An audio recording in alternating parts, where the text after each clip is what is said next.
Olá, meu nome é Paulo Pio. Eu sou especialista em dependência química pelo GREA-USP e editor do projeto EducaPaz.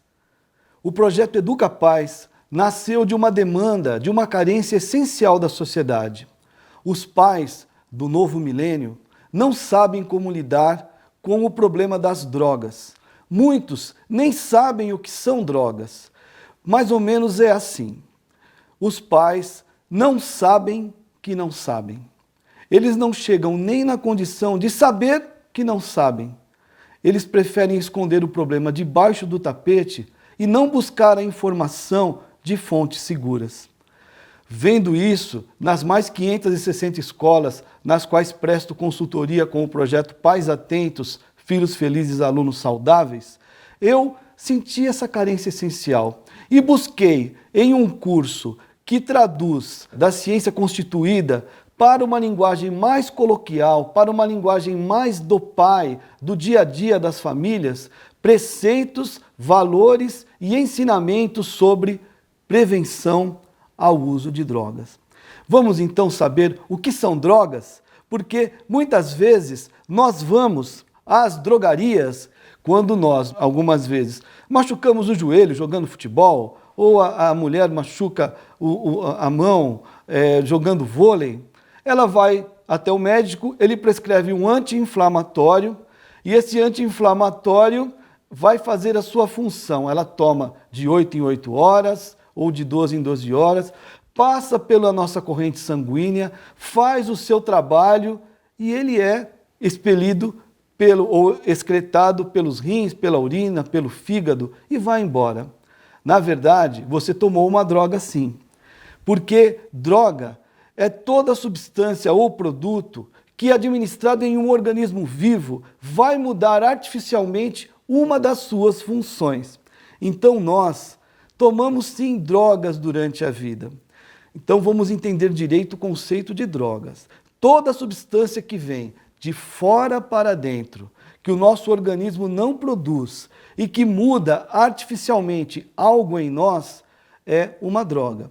Nós vamos falar aqui nesse curso de drogas psicoativas que podem causar dependência química e que podem causar transtornos para os familiares, para os nossos filhos e para a sociedade em geral. Nós vamos falar das drogas que estão no dia a dia da sociedade e que muitas vezes nós não nos damos conta disso, passamos por elas e ficamos muitas vezes refém de um uso inadvertido na adolescência, na infância. Eu falo hoje para os pais que precisam saber dos perigos do uso das drogas. Segundo a Organização Mundial de Saúde, a OMS, o problema das drogas lícitas e ilícitas é o maior problema de saúde pública no mundo. Vamos entender um pouco como começou isso? Uma visão histórica breve. Nós já encontramos lá na tumba dos faraós cerveja, cevada, vinho, produtos que eram consumidos naquela época com o sentido de alterar o estado de consciência das pessoas. Mas isso vem muito antes. As drogas começaram a ser utilizadas lá no tempo das cavernas, quando os homens primitivos da época iam caçar, iam buscar o alimento para suas famílias e durante aquele percurso eles passavam por florestas, por matas, sentiam fome, pegavam algo para comer, aquilo lhes fazia bem, era um alimento, olha, vou comer sempre isso. Outras vezes pegavam algo para comer e aquilo lhes causava um mal-estar muito grande, nunca mais como isso. Outras vezes pegavam algo para comer, algum vegetal, e aquilo lhes causava um estado alterado de consciência, algo místico, ou lhes causava um vigor físico que eles não tinham. Olha, vou comer sempre isso. Começaram aí a interação dos seres humanos com as substâncias psicoativas ou as substâncias que alteram o estado de consciência. Mas como isso começou a perder o controle? Quando é que nós perdemos o controle do uso de drogas no mundo? Vejam só, no começo do século passado, 1920, 1910, nós tínhamos medicamentos à base de substâncias que hoje são proibidas. Vejam só, nós temos aqui no slide xarope feito à base de cocaína. Interessante, né? Nossa, mas cocaína era consumida? Sim, nós não sabíamos dos malefícios dela ainda. Nós não sabíamos que elas podiam causar dependência química. Então, os xaropes da época utilizavam cocaína na sua formulação. Olha só, a heroína também era utilizada. A heroína advém da papoula. É de lá que sai a morfina, que sai o ópio, que sai a heroína. E é hoje uma das substâncias que mais causam danos no mundo também, e as que mais matam. Mas antigamente nós utilizávamos isso de uma maneira corriqueira. A indústria química, a indústria dos laboratórios farmacêuticos que estavam começando a sintetizar esses produtos, começaram sem saber dos danos que eles causam. Quando é que nós começamos a enxergar esse problema na sociedade? Olha só, esses slides estão falando sobre o consumo de ópio na China. Mais de 300 milhões de chineses estavam dependentes de ópio no início do século XX. É chinês pra caramba, não é verdade? 1,5 Brasil dependente de ópio. O ópio tem, em uma das suas funções, ele nos deixa num estado letárgico, com vontade de não fazer as coisas do dia a dia, das nossas atribuições sociais, familiares. E a sociedade chinesa estava refém do ópio. Uma outra situação em que a sociedade também viu que o consumo de drogas exagerado estava causando um malefício muito grande foi nos Estados Unidos, no consumo de álcool.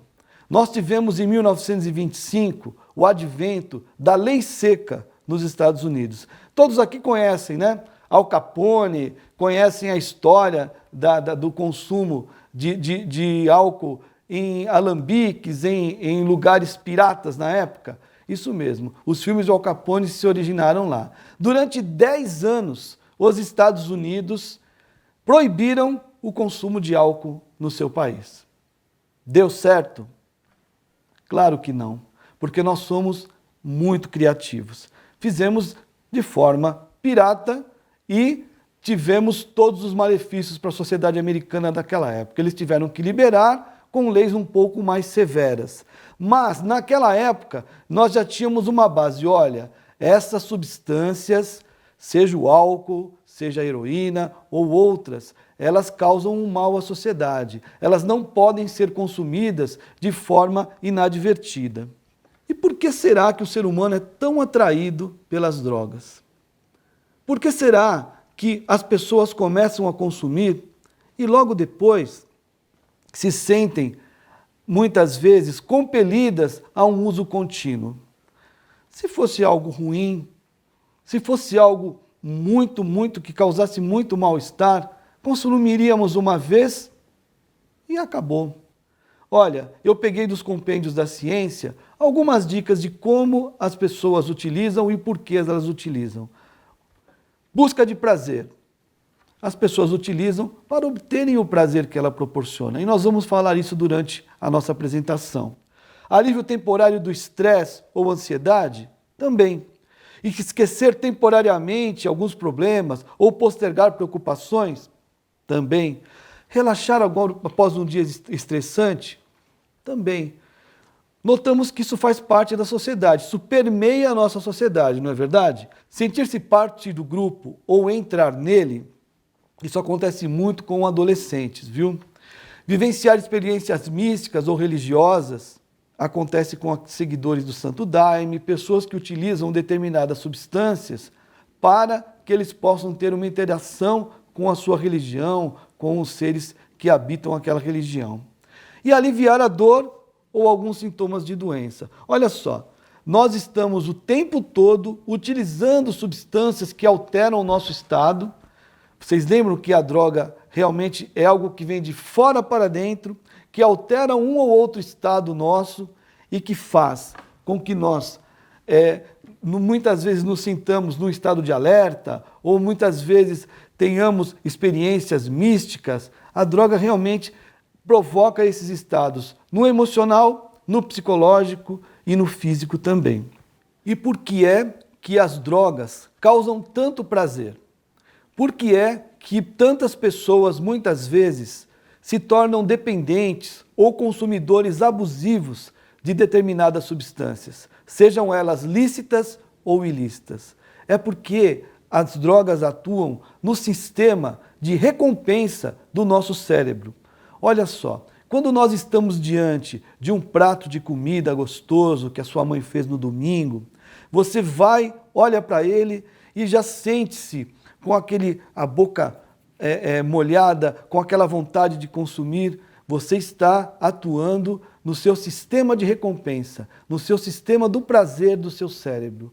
Quando você está diante de amigos queridos, numa roda de violão, ou numa roda de amigos que você não quer que o dia acabe, você está também atuando no sistema de recompensa do seu cérebro, de onde vem todo o prazer que o ser humano precisa para ter uma vida saudável. Quando você está numa noite de amor com sua esposa, seu marido, seu namorado, sua namorada, você também está atuando nesse sistema de recompensa. Esses neurotransmissores cerebrais, principalmente a dopamina, são responsáveis por nos dar essa saciedade, esse desejo, essa coisa gostosa que nós sentimos. E as drogas atuam exatamente lá. Elas fazem com que esse sistema de recompensa seja preenchido por um prazer extremo, por poucos minutos, durante a atividade que ela exerce em nosso organismo. E depois ela vai embora e deixa a pessoa com vontade de consumir cada vez mais a substância para obter o mesmo efeito. E nos dias de hoje? Nos dias de hoje, nada mais será como antes. O consumo de drogas hoje é o primeiro problema de saúde pública do mundo. Porque o ser humano, vivendo essa vida intensa dos dias modernos, precisa muitas vezes aditivar o seu organismo para que ele possa atender às demandas do mercado, atender às demandas da sociedade, atender às demandas do consumo exagerado. Hoje passamos por momentos em que o ser humano passa por uma crise muito grande de autoestima, passa por uma revisão de valores. O advento das mídias sociais fez com que nós estivéssemos vivendo num mundo globalizado e muitos não conseguem manter o equilíbrio diante das demandas do mercado. Uma frase clássica do filósofo Santo Agostinho que diz assim: todo hábito não refreado torna-se vício. Prestem bem atenção nisso, porque nós vamos falar o tempo todo, durante esta palestra, de prevenção ao uso de drogas. Todo hábito não refreado torna-se vício. Eu gostaria de trazer agora um aprendizado importantíssimo para todos nós. A grande maioria da população mundial não sabe o que significa tolerância ao consumo de drogas. No jargão do dicionário, ser tolerante com alguém é algo bom, é uma virtude, não é verdade? No entanto, tolerância significa a capacidade que o nosso organismo tem de se adaptar a uma droga e precisar de cada vez mais dessa droga para atingir o mesmo efeito. Vamos dar um exemplo clássico aqui. A pessoa chega do trabalho às 6 horas da tarde, desce do ônibus e vai para um bar tomar 2 cervejas, para que ele possa ir um pouquinho mais tranquilo para casa, mais levinho. É aquele estado inebriante que o álcool, nas primeiras doses, traz. Vai para casa, tranquilo, 2 cervejas, ele fica calminho, inebriado. Daqui 2 meses, ele toma as mesmas 2 cervejas. Não acontece nada. Então ele toma 4 cervejas. e vai para casa inebriado, tranquilinho. Daqui mais 2 meses, ele toma as mesmas 4 cervejas e não acontece nada. Aí ele toma 5 cervejas e uma caipirinha e vai para casa tranquilinho. O que está acontecendo com ele? Seu organismo está ficando tolerante ao etanol que está presente no álcool. E ele vai precisar de cada vez mais doses para obter o mesmo efeito. Vocês entenderam o que significa tolerância? Isso acontece com todas as drogas. Você vai ter que consumir cada vez mais para obter o mesmo estado alterado de consciência que você teria lá naquelas 2 primeiras cervejas, ou lá naquele primeiro cigarro, ou lá naquele primeiro cigarro de maconha. Entenderam? O nosso organismo se adapta. Agora, a pergunta é a seguinte: quando é que o ser humano sai do consumo abusivo e cai na dependência química? Quando ele perde o controle, quando ele perde para a droga? É a pergunta de $1 milhão, porque ninguém sabe. Varia de ser humano para ser humano. 1 grama de cocaína para mim é diferente de 1 grama de cocaína para qualquer um dos habitantes do planeta. Nós precisamos tomar cuidado se não estamos muito tolerantes a determinada substância. Uma pergunta que nós podemos fazer para os nossos amigos, para os nossos parentes, para aqueles que nos são caros: você não está bebendo demais? Isso não soa como algo ruim. Isso é fazer prevenção na família. Muitas vezes as pessoas bebem muito, se tornam tolerantes e não sabem que já estão com problemas com drogas. Quando eu estava fazendo o curso de especialização na USP, nós fazíamos algo chamado anamnese com os pacientes. Perguntávamos assim para o paciente: você bebe muito? Ele falava: olha, não, eu bebo pouco todo dia, nem sei o que estou fazendo aqui. Me dá um número para que eu possa entender. 32, 34 latinhas de cerveja por dia. Ele não estava mentindo. Para ele não bebia nada, porque ele estava extremamente tolerante à substância, ao etanol presente na cerveja. Então, meus amigos, tomem muito cuidado. Tomem muito cuidado, porque nós começamos utilizando 1 vez por dia, 2 vezes por dia e muitas vezes perdemos a medida. Tolerância é algo que nós devemos levar para todos os nossos amigos, para todas as pessoas que fazem parte do nosso vínculo social, porque é de extrema importância. Essa linha divisória entre o consumo abusivo e a dependência química, como eu já disse, é a pergunta de $1 milhão. E o que é a dependência química?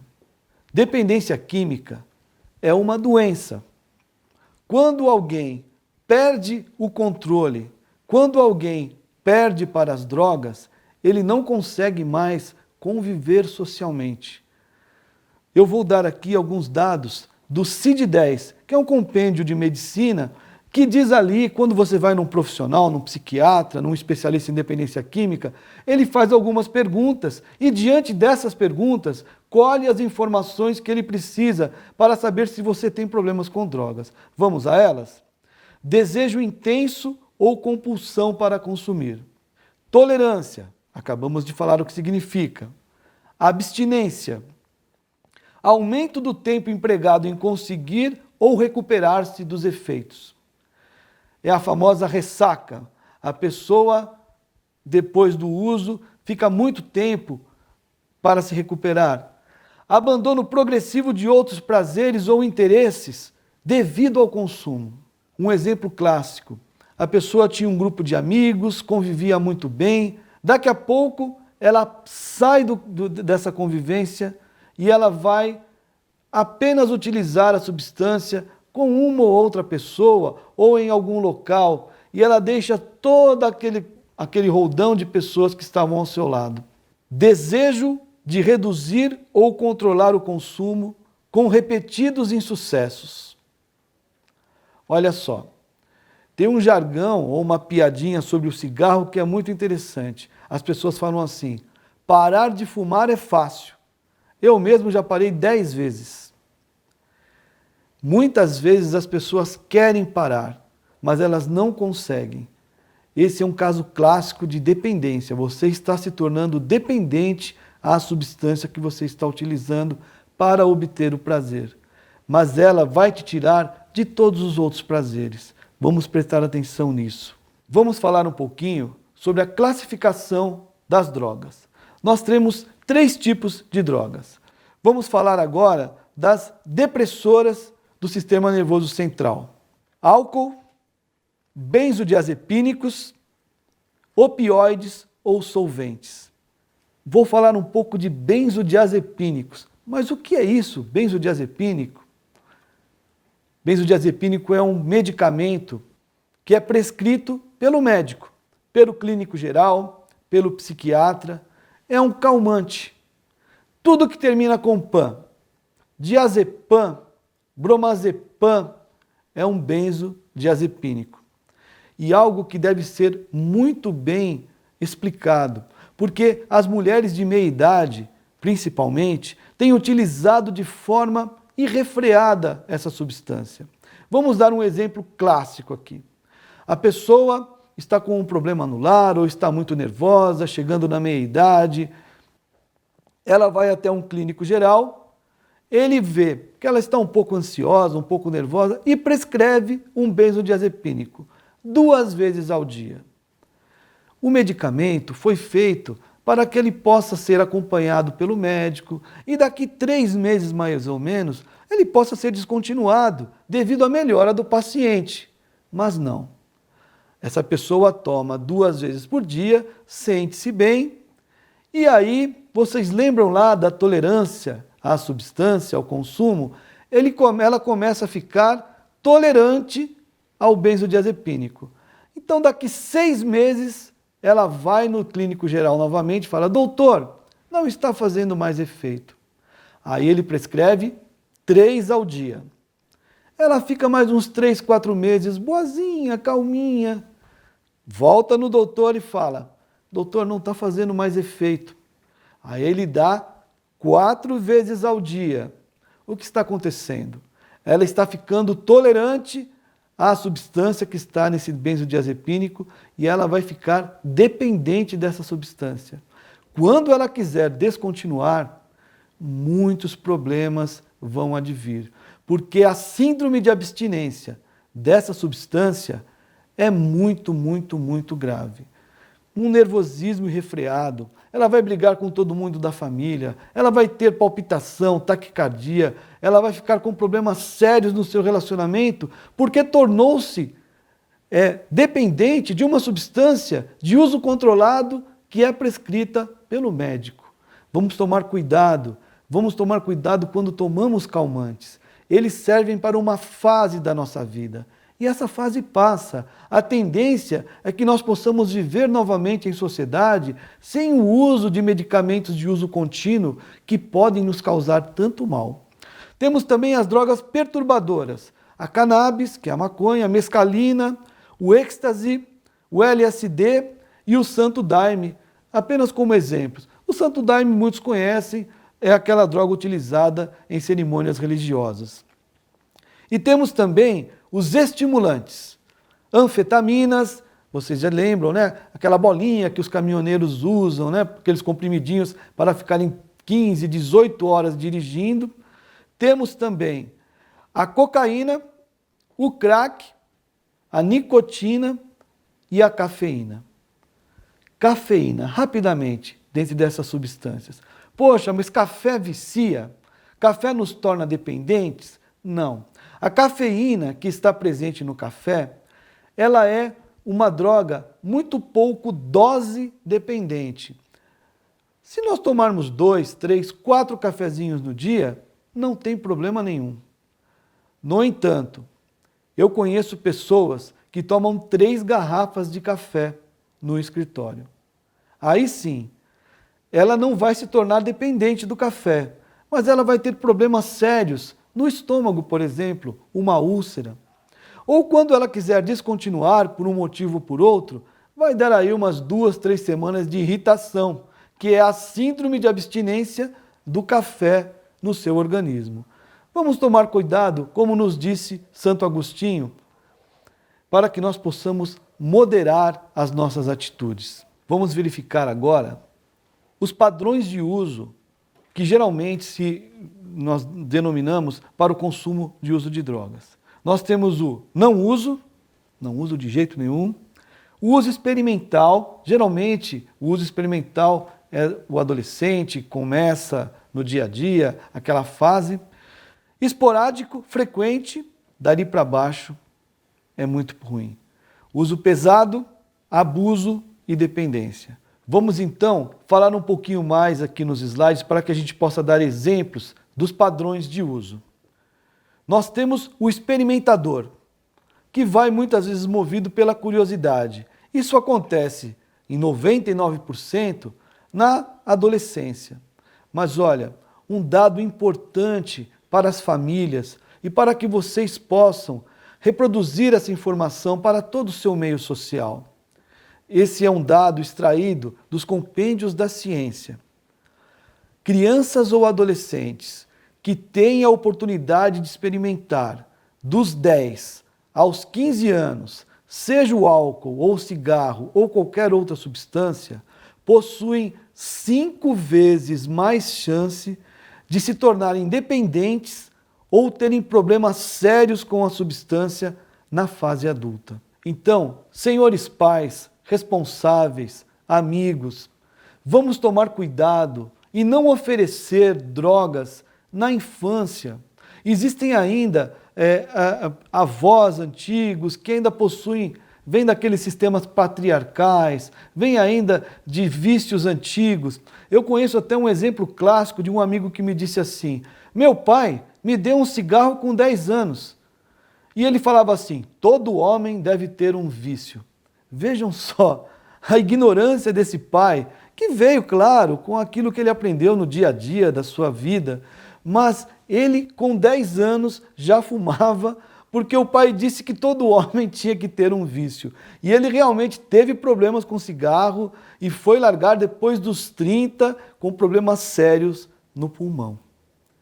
Então, meus amigos, nessa fase da experimentação, por que será que nessa fase é tão difícil? Porque o organismo da criança ainda está em transformação. O seu cérebro está em formação, os seus hormônios estão em formação.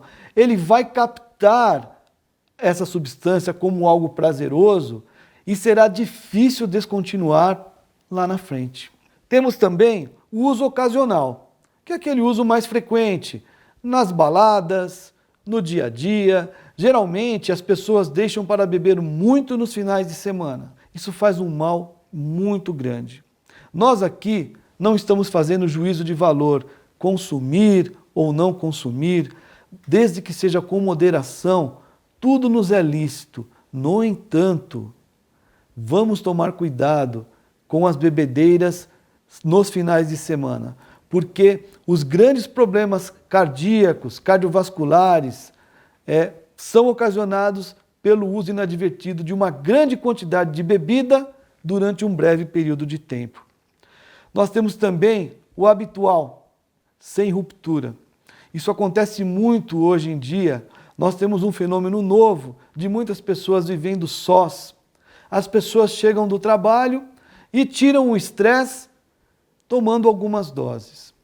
Aquilo faz bem para elas. No entanto, o uso contínuo, todos os dias, 2, 3 doses, podem levar a pessoa à dependência e podem tirar todos os outros prazeres que ela tinha. Vamos tomar cuidado. E temos uma quarta fase, que é a dependência. Eu usei um exemplo clássico aqui da Amy, que não amou essa mulher, suas canções. Ela que nos remetia sempre aos anos 40, que nos colocava sempre com tanto bom gosto em suas melodias. Ela perdeu para a droga. Ela gostaria de se encontrar no estado que estava? Não. mas ela não conseguia controlar o impulso. Dependência química é isso. É quando você não consegue controlar o impulso e você perde para a substância. Hoje, para que nós possamos ter uma ideia, é claro que no curso e nas apostilas você vai ter todo um material mais completo. Eu quero abordar com vocês apenas 4 drogas. E são elas que estão causando aí muitos problemas na sociedade. As outras estão no entorno, mas essas 4 são as principais drogas consumidas hoje no mundo. Eu vou falar primeiro de álcool. Álcool que é consumido desde as tumbas dos faraós. Nós consumimos os fermentados. Fermentado é o quê? Vinho, cerveja. Cerveja fermentada da cevada, o vinho fermentado da uva. E aí nós temos algumas variações pelo mundo. E nós temos os destilados. Os destilados chegaram no início do século passado e ficaram com uma concentração de etanol, de álcool presente, muito maior. E aí começaram os problemas de álcool no mundo realmente. Vamos agora dar uma ideia do teor alcoólico que algumas substâncias possuem. Cerveja e chopp, de 4 a 6% de etanol presente. O vinho, de 12 a 15. Licores, de 15 a 30. Destilados, a pinga, vodka, conhaque, uísque, de 45 a 50%. Então, nós muitas vezes consumimos uma substância pensando que essa bebida é forte ou essa bebida não é forte. Vamos tomar cuidado, porque se você toma muita cerveja também, você vai ficar alcoolizado, você vai ter problemas no dia a dia. O álcool é uma substância que ela vai tornando a pessoa dependente aos poucos. Ela é pouco dose dependente, mas ela causa muitos estragos para a sociedade. Para que vocês tenham uma ideia, 70% dos problemas com drogas no mundo vem do uso de álcool. Nós vamos dar agora alguns dados interessantes para que nós possamos juntos pensar a respeito. O álcool está relacionado em 39% das ocorrências policiais por ano. Então, para a gente entender, 39% dos BOs, dos boletins de ocorrência que são feitos nas delegacias, tem álcool no meio. O álcool também é responsável por 11% dos casos de dependência na população brasileira. 11% da nossa população é dependente do álcool. O álcool é citado em 70% dos laudos cadavéricos por morte violenta. Para que a gente possa entender, 70% dos casos que chegam no IML e que as pessoas abrem o cadáver para saber o que aconteceu, o álcool está presente. No Brasil, o uso de álcool está associado a 60% dos acidentes de trânsito. E ele está presente também em 75% dos acidentes com vítimas fatais. Olhem só, 60% dos acidentes, sendo que dentro desses 75% com vítimas fatais, o álcool está presente também. E ele precede comportamentos sexuais criminosos de 34% a 72% dos casos. Infelizmente, dentro de casa, a maioria deles, e por pessoas da própria família. 7,3% do PIB brasileiro é gasto com problemas relativos ao álcool. É muito dinheiro, gente. Então você inclui nesse PIBão aí, você inclui acidentes nas estradas, problemas de brigas, seja no lar, seja no bar, pessoas que vão beber na hora do almoço, chegam para o seu trabalho novamente e causam problemas sérios na sua empresa de não conformidade nos produtos que fabricam. Você vai juntando isso, saúde, seguros, você vai juntando isso, você dá 7,3% do PIB. Mas onde o álcool acaba com o ser humano. Vou dar um exemplo clássico para que nós entendamos o tamanho do problema. Vamos fazer de conta que nós temos uma régua aqui de 0 a 30 centímetros. Aquela régua de escola que nós conhecemos. Do 0 ao 5 da régua, são aquelas pessoas que utilizam o álcool de forma socialmente responsável. Aqui, ó, do 0 ao 5 da régua. São pessoas que brindam no final de ano com um champanhe, que tomam a sua cervejinha depois do futebol, mas não dirigem. São aquelas pessoas que tomam um vinho com a sua esposa, com o seu marido, com o seu namorado, mas não dirigem depois. São essas pessoas que utilizam do álcool de forma responsável. Vamos agora aqui lá para o final da régua, 25 a 30 da régua. O 25 a 30 da régua são aqueles 11% da população brasileira que são dependentes de álcool. Essas pessoas nós identificamos rápido. Muitas vezes você passa para trabalhar e conhece e vê aquela senhora, aquele senhor que está esperando o bar abrir às 6 da manhã. Ele tem problemas com álcool. Ou é aquele profissional super capacitado que não entrega o seu serviço, que não consegue conviver socialmente. Essa pessoa tem problema. Como nós já mencionamos, dependência química é uma doença. E essa doença tem que ser tratada. A pessoa que cai na dependência química, ele não é um sem vergonha, ele não é uma pessoa de pouco caráter, não. Ele perdeu para a droga. Ele precisa voltar para a sociedade usando os profissionais da medicina, os profissionais da psicoterapia, família, família, família, família e todos aqueles que lhes querem bem, e também outros meios que possam lhes dar fatores de proteção. Uma religião, algo saudável que ele faça no dia a dia, exercícios físicos. Um dependente precisa de muletas emocionais, espirituais, para que ele possa sair desse problema tão grave. Então nós falamos do 0 e o 5 da régua e falamos do 25 ao 30 da régua. Mas onde é que o álcool acaba com a sociedade? É do 5 ao 25 da régua. Vejam só, é a maior parte da régua. São aquelas pessoas que bebem muito, que estão tolerantes ao álcool e não sabem. Quem nunca ouviu isso de algum tio, de algum parente ou de algum amigo? Poxa vida, parece que quanto mais eu bebo, mais eu dirijo bem. Vocês já ouviram isso? É muito comum. Existem pessoas que não sabem os danos que causam. São aquelas que bebem muito e que chegam em casa e não se lembram de nada que falaram na noite. Só que no dia seguinte, a família nunca mais esqueceu. Pessoas que causam transtornos na sua empresa, no seu local de trabalho, que vivem saindo e pulando de emprego em emprego e não se dão conta que estão bebendo demais.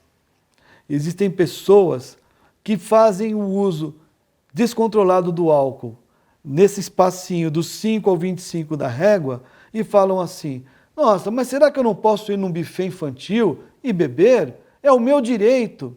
Fazem isso 100 vezes e dá tudo certo. Mas eles precisam de só uma vez para acabarem com a vida de quem está passando no trânsito ou com a própria vida ou com alguém de sua família. É aí que o álcool causa os transtornos. E que nós fiquemos atentos. Por quê? Porque é uma substância que é consumida de forma lícita.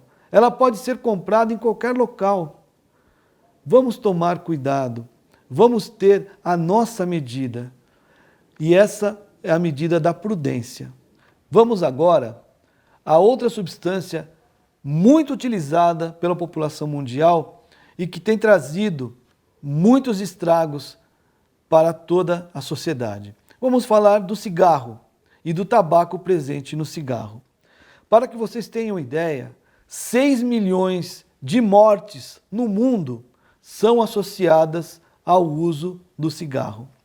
Antigamente, lá nos anos 40, 50, não existiam estudos falando dos malefícios do cigarro, da nicotina, do alcatrão e do tabaco na vida das pessoas. Então, era um certo glamour fumar, não é? Quem nunca viu um filme da Marlene Dietrich, de outras atrizes famosas, com aqueles longos cigarros?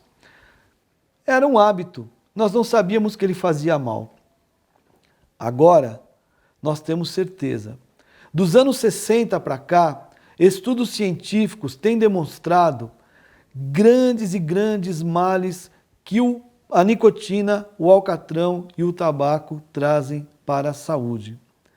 E fumar hoje, graças a Deus, no Brasil, ficou fora de moda. Vocês se lembram, na época em que nós entrávamos num ônibus, num avião, e saíamos com a camisa com cheiro de cinzeiro? Quantas vezes não íamos comer uma pizza ou um prato em um restaurante e saíamos de lá totalmente cheios de fumaça? De um tempo para cá, o Brasil colocou uma lei que vem de cima para baixo, falando que os fumantes só podem fumar em locais próprios, sozinhos. E o que aconteceu? No começo foi uma tragédia. Todos falavam assim, mas eu tenho os meus direitos, não é verdade? Depois de um certo tempo, acostumou-se com essas novas regras da sociedade e hoje nós temos o quê? Escritórios, empresas, lares, longe do cigarro. Uma coisa que vocês devem sair daqui sabendo e que eu vou ficar muito feliz se vocês conseguirem transmitir essa informação para todos os seus familiares, para todas as pessoas do seu vínculo social. Existe o fumante passivo. Vocês sabem o que é o fumante passivo? É a pessoa que não fuma, mas que está presente num ambiente em que o cigarro é colocado no cinzeiro. O fumante, muitas vezes, não se dá conta e ele deixa ali aquela brasinha e aquela fumaça durante muitos minutos. Vamos dar um exemplo. Entre o fumante e o cigarro, nós temos algo chamado filtro. Ele não ajuda muito, mas ele já ajuda a filtrar um pouquinho as mais de 4.500 substâncias ruins que existem no cigarro. Mas, entre a brasa da chama que está inebriando o ambiente e todos aqueles que estão ali respirando aquele ar, não existe o filtro. O fumante passivo sofre tanto quanto o fumante habitual. O fumante passivo sofre tanto os malefícios do cigarro quanto o fumante habitual, porque ele está num recinto em que se faz uso do cigarro cotidianamente. As cortinas, o sofá, as roupas ficam todas impregnadas da substância, fora que ele está fumando diretamente da brasa, sem esse filtro. Vamos prestar atenção. Não vamos fumar no carro, não vamos fumar no lar, não vamos fumar na empresa, porque o mal que nós estamos fazendo está chegando no nosso filho, no nosso parente mais próximo. Prestem atenção, o fumante passivo também morre. 2 milhões de mortes no mundo são atribuídas justamente a pessoas que não fumam, mas participam do convívio social das pessoas que fumam. Justamente porque estão no mesmo ambiente durante muito tempo. Vou dar agora para vocês um dado preocupante em relação ao consumo de cigarro. 80% dos tabagistas querem parar, mas só 3% conseguem parar ao ano. Olha a discrepância desse resultado, isso é pesquisa, gente. 80% das pessoas que fumam e são entrevistadas na rua dizem que querem parar, porque sabem dos malefícios do cigarro. mas apenas 3% conseguem parar efetivamente. Sabem por quê? Porque a nicotina é uma das substâncias mais dose-dependentes que existem. Por que será que os fabricantes fazem o cigarro de 20 em 20? Eles fazem isso justamente para nos pegar. Olha só, o ciclo de tragada de um cigarro é de 5 a 10 minutos. A pessoa fica ali fazendo o uso dele e depois deixa. O que o cigarro causa? Um sentimento de saciedade, um sentimento de leveza, um sentimento de calma nas pessoas. Depois de 20 a 30 minutos, a nicotina que está na nossa corrente sanguínea vai embora. E dali mais 20 minutos, sente-se o quê? A síndrome de abstinência, a vontade novamente do consumo, de ficar com aquela leveza, com aquela calminha. E atribui-se isso ao cigarro. Os fabricantes fazem 20 porque, contando direitinho, você vai fumar um maço de cigarro por dia. E, infelizmente, existem aqueles que fumam 2, 3 maços por dia. Um outro dado interessante é que 85% dos tabagistas, ou seja, pessoas que consomem o cigarro com frequência, começam a fumar antes dos 16 anos. Vocês se lembram que eu falei nos slides anteriores que pessoas jovens, adolescentes, que fazem uso de alguma droga dos 10 aos 15 possuem 5 vezes mais chance de se tornarem independentes na fase adulta? Olha que dado extremamente preocupante. Nós vamos falar de uma outra maneira de fumar que virou modinha aqui no Brasil, chamado narguile ou narguilé. Os pais se preocupam muito com isso, vêm nos perguntar nos cursos, nos lugares em que nós fazemos palestras também: olha, meu filho está utilizando o narguile, o que eu faço, como é que eu faço? Vamos dar agora uma visão geral do narguile, como realmente a ciência o enxerga. Porque quando nós vamos em uma casa especializada comprar o produto, e existem diversas dessas no Brasil, dezenas, eles nos dão algumas desculpinhas. Olha só, eu coloquei algumas desculpinhas aqui para que a gente possa ver juntos. Eles vão falar: olha, ela é composto de glicerina, que vai em doce, em bolo, melaço de cana, essência que vai na comida. O tabaco propriamente dito é 0,05%. Mentira. E não contém alcatrão. Além que o tabaco ele é queimado, ele é cozido. Eles dão várias desculpas para que a pessoa consuma sem nenhuma dorzinha no coração, sem nenhum remorso. Gente, o narguile é muito prejudicial à saúde. Por quê? Existem diferenças no consumo, no uso, que a gente vai procurar explicar para vocês agora. Olha só, nós fizemos uma pesquisa recente agora no Brasil, com pessoas que fumam, adolescentes, de 12 a 18 anos. 22% deles fumam todo final de semana, 3 vezes mais frequentes que cigarro. 6% deles adicionam outras substâncias na água para que ela possa dar um efeito diferente. 90% sabem que não é saudável. 50% dos jovens de 12 a 18 anos, sendo que fumar só é permitido no Brasil para maiores de 18 anos. 50% deles acham que é menos prejudicial do que o cigarro. E as garotas andam fumando muito, infelizmente. O narguile, gente, para que vocês possam ter uma ideia, ele é feito de ciclos de tragada de mais ou menos 20 minutos a 1 hora. E as pessoas passam ali, no convívio social com os amigos, às vezes 3, 4 horas consumindo. Então, só para a gente ter uma ideia, quando você faz um ciclo de tragada no cigarro, é de 5, 10, no máximo 20 minutos. Quando você faz um ciclo de narguile, são horas consumindo. Então, os especialistas nos avisam que fumar num ciclo de 2, 3 horas de narguile corresponde a fumar 100 cigarros por dia. Vocês sabem o que significa 100 cigarros por dia no nosso pulmão, nas nossas vias respiratórias? É muita coisa. E hoje existe essa moda em milhares de adolescentes e eles acham que não está acontecendo nada. O fumo do narguile vem numa fumaça esbranquiçada e um pouco mais úmida. Essa substância impregna os alvéolos pulmonares com muito mais intensidade do que o fumo normal de um cigarro comum. Então, vou passar alguns slides aqui de especialistas, olha só.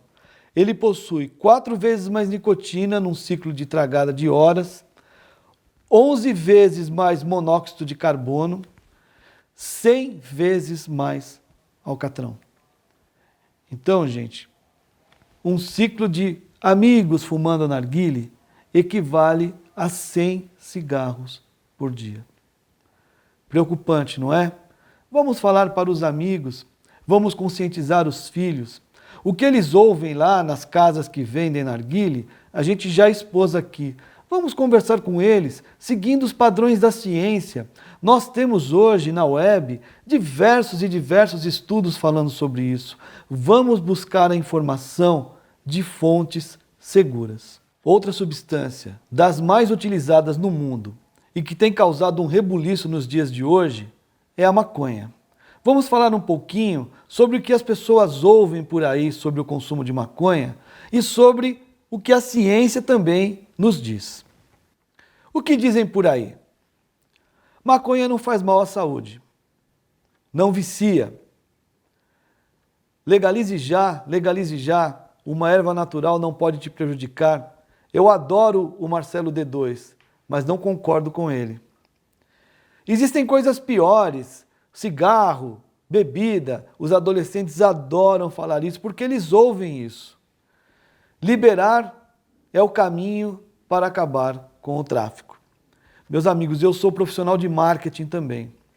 Quando nós liberamos algo, nós aumentamos a demanda daquilo, porque vai existir o quê? Uma curiosidade natural da experimentação. Será que liberar é o caminho mesmo? Vamos rapidamente falar sobre a liberação da maconha.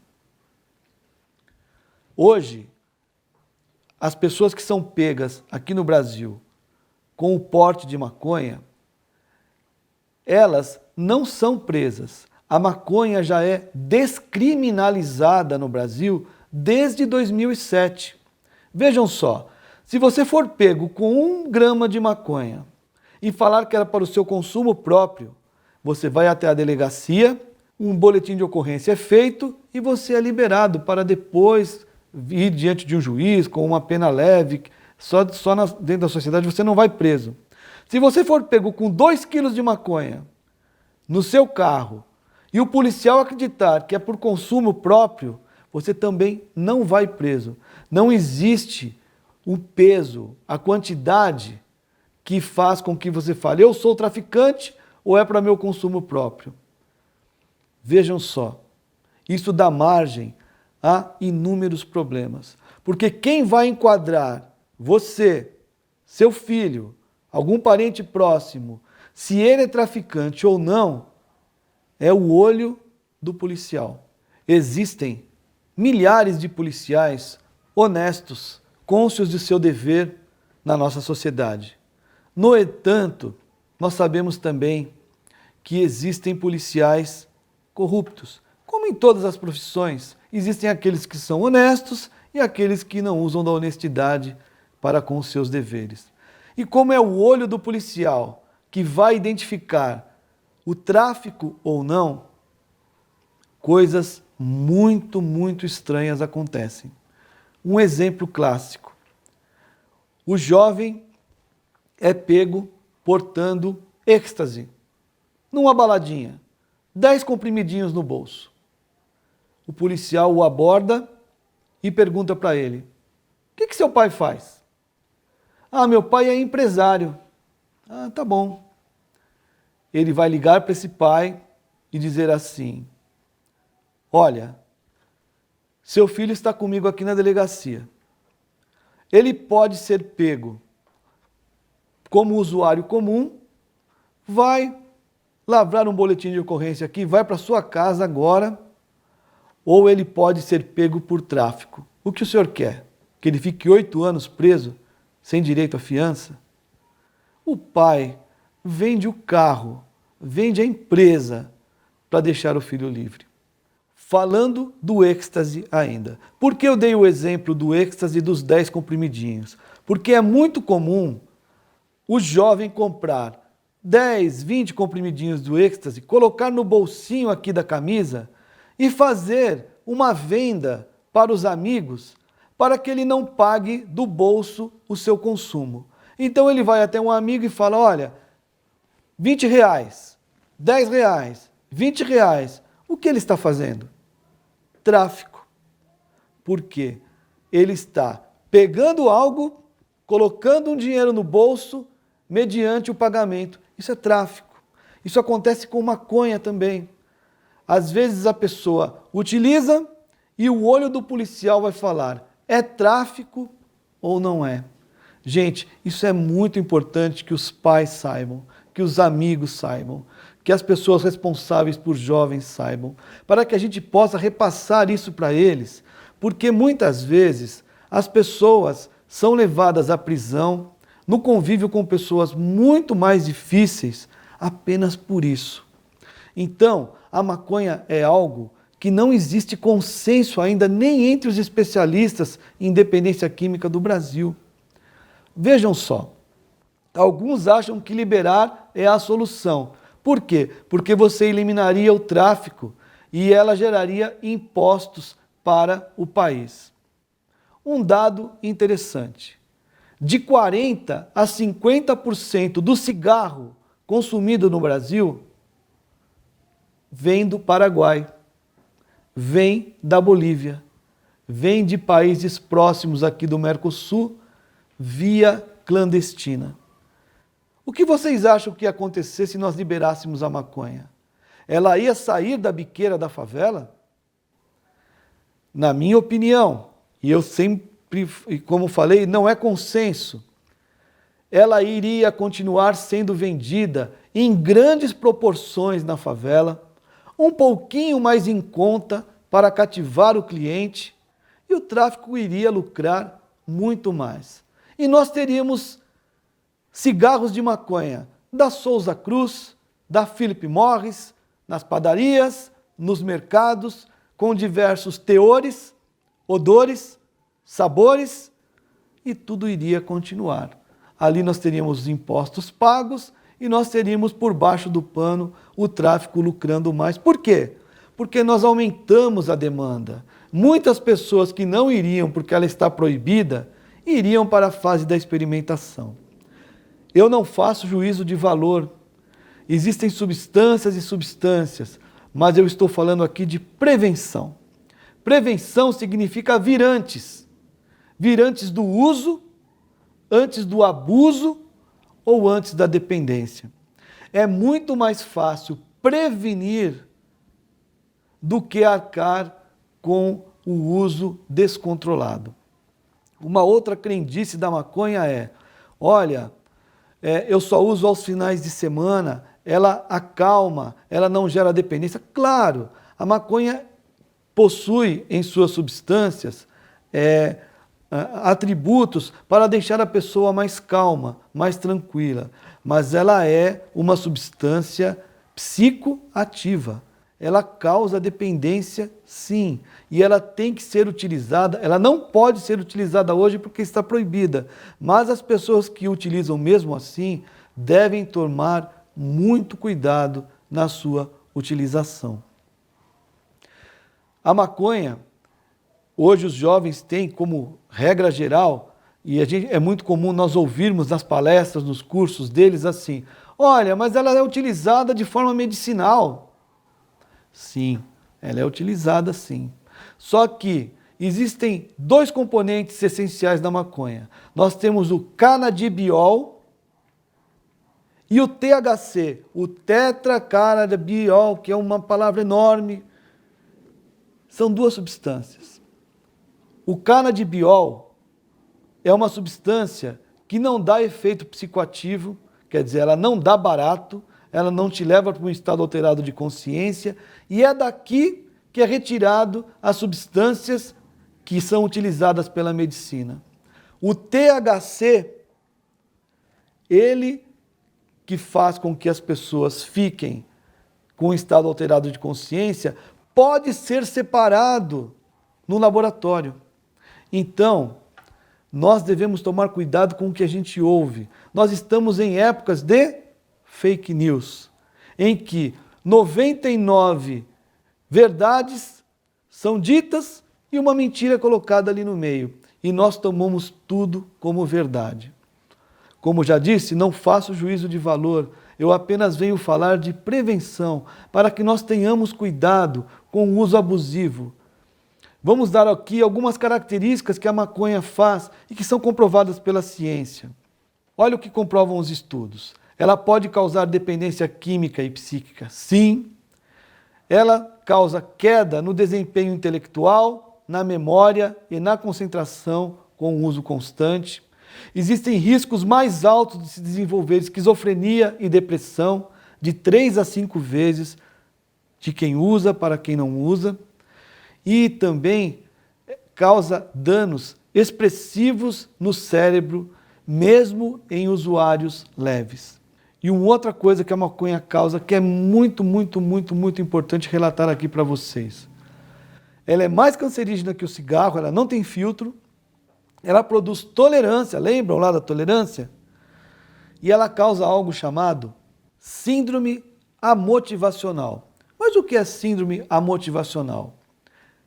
Falta de motivação para as coisas da vida. Os jovens que consomem maconha já têm essa síndrome amotivacional causada pela adolescência, não é verdade? Aquela coisa de você deixar um pouco, postergar as coisas, né? No entanto, não confundam.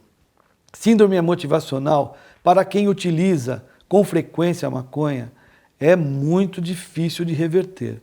Por quê? A pessoa fica junto do seu meio, daquelas pessoas que usam continuamente com ela, naqueles 3, 4 amigos com os quais ela fez afinidade, durante muitos anos. E o tempo passa. Casos clássicos, vocês podem colocar aí, pensar em casos clássicos de família ou de amigos do passado. Eu tenho um clássico para exemplificar. Visito minha mãe no bairro em que ela mora, no qual vivi durante 27 anos, e aqueles amigos que faziam uso de maconha se encontram na mesma esquina, falando dos mesmos assuntos há 35 anos. Eles não viram o tempo passar. Acontece muitas vezes do jovem perder o contato com os seus amigos no início do ensino médio, os amigos se formam, estão tocando suas vidas e ele continua lá, naquele meio em que se encontra, falando dos mesmos assuntos.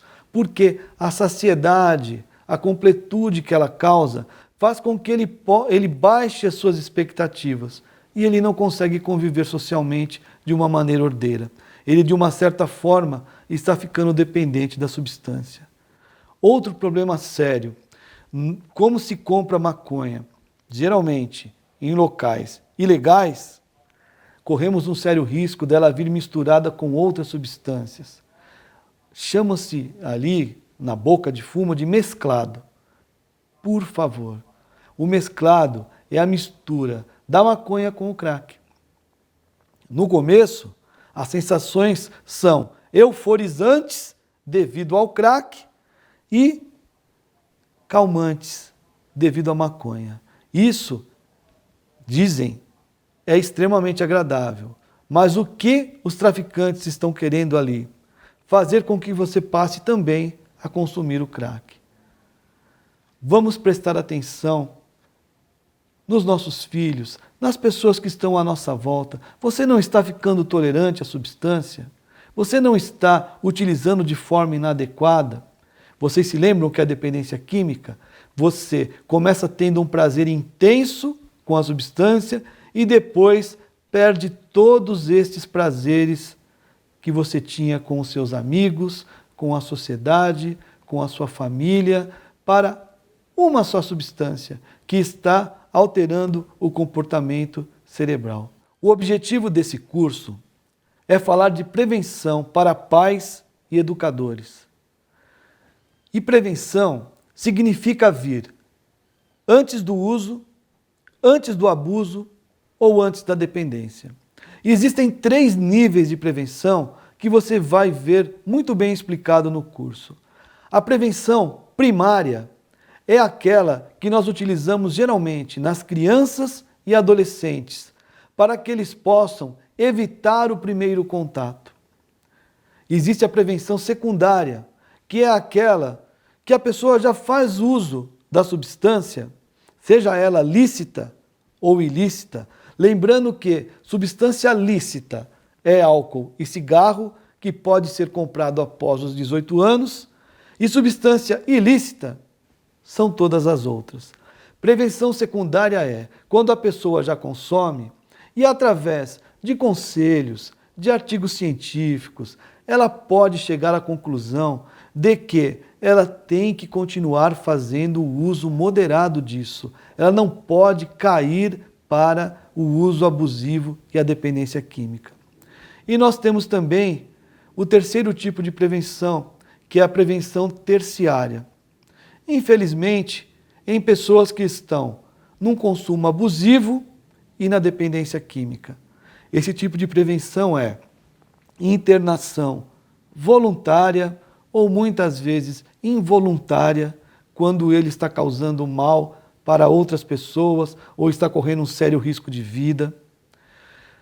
Muitas vezes, uma intervenção terciária também serve com um ambulatório em que ele vá uma vez por dia, um atendimento psiquiátrico um pouco mais intenso, o uso de medicamentos para que ele possa acalmar a compulsão.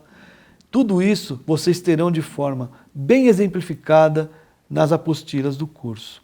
Então, prevenção, hoje em dia, é a única maneira de nós diminuirmos a demanda do consumo de drogas no Brasil.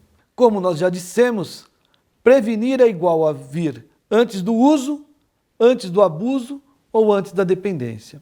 Então, os profissionais da área de saúde, eles costumam caracterizar como fatores de risco e fatores de proteção, normas de conduta que podem vir a fazer a prevenção ao uso de drogas. Vamos então falar sobre fatores de risco na família. Esse curso foi totalmente voltado para as famílias. E vamos prestar atenção que o que nós vamos falar aqui sobre fatores de risco e de proteção, todos nós já sabemos. É senso comum na sociedade, mas nós precisamos utilizar de forma regrada o que nós já sabemos. Então vamos lá. Fatores de risco ao uso de drogas na família. Ausência de ligação afetiva recíproca com os pais. Falta de carinho, falta de diálogo. É alguma novidade? Não. Todos nós sabemos que lares mais organizados devem conter esses predicados, essas virtudes, para serem lares protegidos contra o uso de drogas. Paternidade e maternidade não efetiva, pais distantes, ambiente doméstico caótico, muitas brigas, muitas discussões, pais que abusam de drogas ou sofrem de doença mental ou estão envolvidos em comportamentos criminais. Não são um bom exemplo. Vamos agora falar dos fatores de proteção na família. Também muito bem conhecidos por todos e que nós devemos seguir no nosso dia a dia. Fortes laços afetivos entre crianças e seus familiares. Envolvimento ativo dos pais na vida da criança. Limites claros e reforço consistente na disciplina. Eu trabalho com escolas particulares e uma grande reclamação dos mantenedores, de todos aqueles que fazem parte da escola particular, os professores, é que os alunos têm vindo dos lares sem nenhum tipo de limite, sem nenhum tipo de freio. Os pais do novo milênio estão sendo muito permissivos para com seus filhos.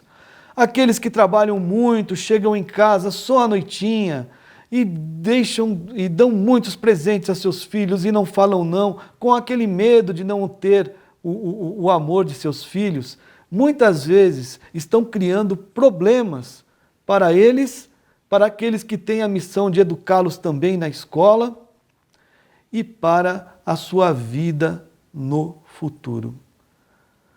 Disciplina na medida certa é algo que você vai fazer para o seu filho e que ele vai te agradecer muito lá na frente. Mas nós precisamos aprender isso. Hoje, os pais não dizem não. Estive em uma aula com o André Trigueiro, da Globo News, e numa aula que fizemos em conjunto, o André falou sobre o suicídio na infância. E disse que um dos agentes desencadeantes do suicídio infantil, que hoje tem tido um espaço muito grande na mídia, é que o adolescente, desde cedo, aprendeu a deletar tudo da sua vida. Ele vive uma vida dentro do computador. A pessoa é chata, eu deleto. O assunto não gostei, eu deleto. Aquela situação é ruim, eu deleto. E aí ele faz 14 anos, 15 anos e arruma uma namorada, um namorado, fica 2 meses com ele e termina, por exemplo. Como é que ele deleta aquele vazio no peito? Como é que ele deleta algo no seu coração que ele nunca havia identificado? Ele não soube lidar com a contrariedade. Ele não soube lidar com o não. Esse é apenas um fator desencadeante de algo que pode trazer complicações para ele lá na frente, como ideação suicida, autoflagelação e coisas difíceis que o jovem tem passado hoje. Apoio que satisfaça necessidades financeiras e emocionais também é um fator de proteção. Vamos identificar então na família fatores de proteção e fatores de risco. Poxa, mas meu filho tem esse fator de risco, nossa, ele está usando drogas. Não é isso. Se você tiver 3 ou 4 fatores de risco, aí vamos ter mais atenção, vamos ligar um sinal de alerta. Se a criança estiver passando por um problema ou outro, vai ser o olho do pai que vai identificar. Vamos estar atentos, porque isso é muito importante. É prevenção primária, é algo que vai fazer com que se diminua a demanda de drogas no Brasil e também que tenhamos filhos felizes e saudáveis no futuro. Vamos identificar agora alguns fatores de risco fora da família. Comportamentos inapropriados em sala de aula, como agressão, impulsividade, fracasso escolar. Veja bem, não é porque seu filho está indo mal na escola ou porque ele repetiu um ano que ele tem problemas com drogas.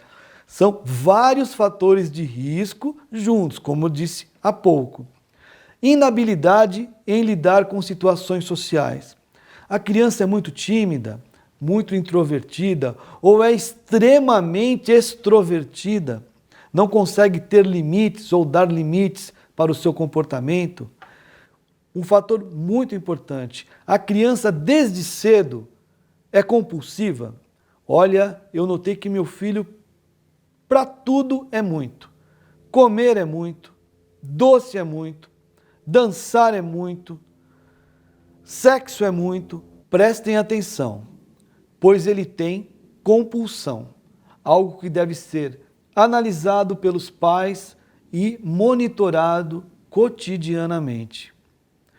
Um outro fator de risco fora da família, associar-se a colegas com problemas de comportamento, incluindo o abuso de drogas. O psiquiatra Isamitiba teve, no decorrer de sua gloriosa vida aqui na Terra, mais de 38 mil atendimentos a adolescentes com problemas de drogas no seu consultório. E ele nos diz, como exemplo em seus livros, para que nós possamos, como um fator de proteção, colocarmos os jovens para dentro de casa.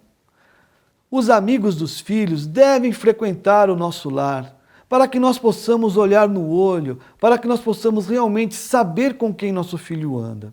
Essa é uma dica importante nesse quesito. Distorções sobre o uso de drogas e suas consequências. Hoje, como nós já falamos há pouco a respeito da maconha, como ela é utilizada, a sua substância é utilizada na medicina, tornou-se senso comum nos adolescentes e jovens que maconha não pega nada e que o cigarro e o álcool fazem mais mal do que a maconha. Vamos então aos fatores de proteção ao uso de drogas fora da família. O que vai fazer com que seu filho diga não lá na balada, onde você não está olhando, onde você não está com o seu coração? O que vai fazer com que ele diga não quando está com seus amigos? Vamos observar os fatores de proteção. Pais que monitorem conforme a idade. Horários para chegar e sair. Há cerca de 15, 20 anos atrás, esses dois fatores de proteção eram regra comum na sociedade. Mas vejam só, os pais hoje têm dificuldade até de identificar isso nos filhos e têm medo de perder o amor de seus filhos porque não impõem horários e limites. Conhecer os amigos dos filhos. Como eu já disse anteriormente, convidem os amigos para virem para casa, para que eles possam conviver no seu lar, para que você possa olhar no olho o comportamento de cada um. Faça amizade com os pais dos amigos de seus filhos. Coloquem horários para que eles possam chegar e sair. Hoje eu busco, amanhã o pai do amigo leva. São fatores de proteção muito interessantes e que podem ser utilizados de uma forma tão tranquila, basta que nós tomemos isso como uma responsabilidade do pai. Sucesso escolar, profissional e nas atividades extracurriculares também é um fator de proteção. Se nós identificamos no nosso jovem que ele está indo bem na escola, socialmente com seus amigos, se ele está indo e interagindo com todos de uma maneira equilibrada, é sinal de que ele tem uma vida tranquila, que ele está seguindo o dia a dia de um jovem normal. Um outro fator de proteção, fortes laços com instituições sociais, como ONGs ou instituições religiosas. Isso é a ciência que diz. Muitas vezes, no escoteirismo ou numa ONG que fale sobre relações sociais, que defenda o meio ambiente, ou mesmo numa instituição religiosa, ele vai ouvir falar de coisas que muitas vezes não estão nos bancos da escola. Amor, caridade, cidadania, gratidão, respeito, essas coisas ditas e observadas desde os primeiros anos de sua vida vão ajudar a formatar o seu caráter para que ele possa, na fase adulta, ser um jovem ativo, ser um homem de bem, que vai cumprir os seus deveres para com a sociedade e para com ele mesmo. Portanto, durante todo esse curso, vocês vão ouvir muito falar do papel da família na prevenção ao uso de drogas.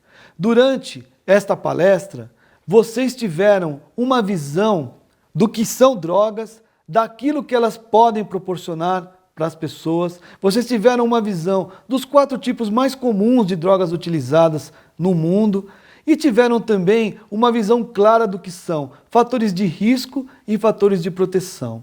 No decorrer do curso e nas apostilas, nós vamos falar do papel do pai e da mãe na sociedade, para que nós possamos criar filhos saudáveis, para que nós possamos criar os futuros habitantes desse planeta, que deixarão esse planeta um pouco melhor de se viver. Muito obrigado por vocês terem assistido até aqui o nosso curso. Obrigado por vocês confiarem no projeto Educapaz. Nós estaremos sempre próximos de vocês, através das nossas edições e das nossas postagens quinzenais que faremos com grandes nomes da educação no Brasil e que vocês vão receber aí no seu celular.